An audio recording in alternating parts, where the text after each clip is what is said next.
If you see my prior video in 2018 around Christmas time, I made a video of a revolving Christmas village tree back then using basically a Lazy Susan turnstile hardware. This year, here we are in Christmas approaching 2019, I'm going to make another version of that revolving stand, and the only thing here is I'm just going to do the stand only, not the entire tree. If you want to see the entire tree production and final appearance of the tree, I'm going to add a link at the end of this video. You can go back and see that. But here I'm just concentrating on an updated stand. And this stand I'm going to use, instead of the Lazy Susan hardware that you normally find, I'm going to use some wheels.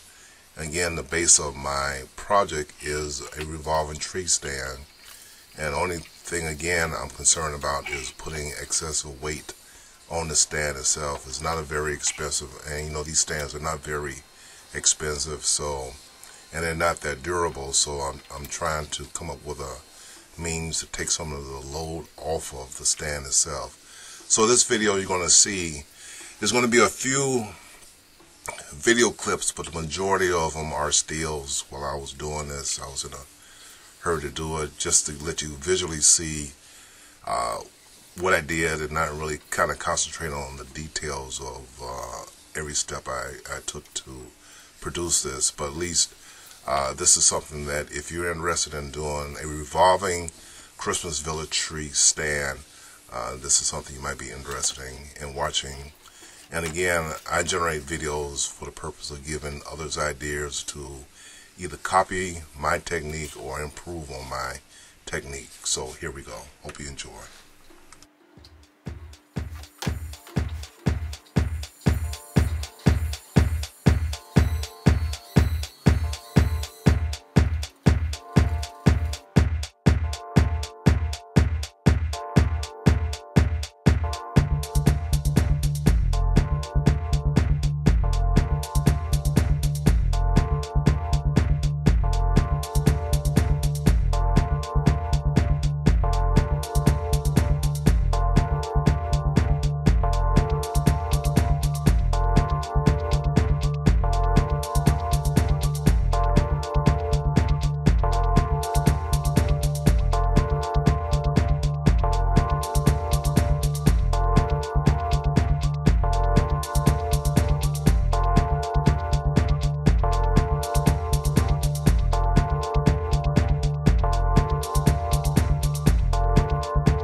See here, I made the hole at the top so that the body of the revolving mechanism can be pulled out and worked on or replaced.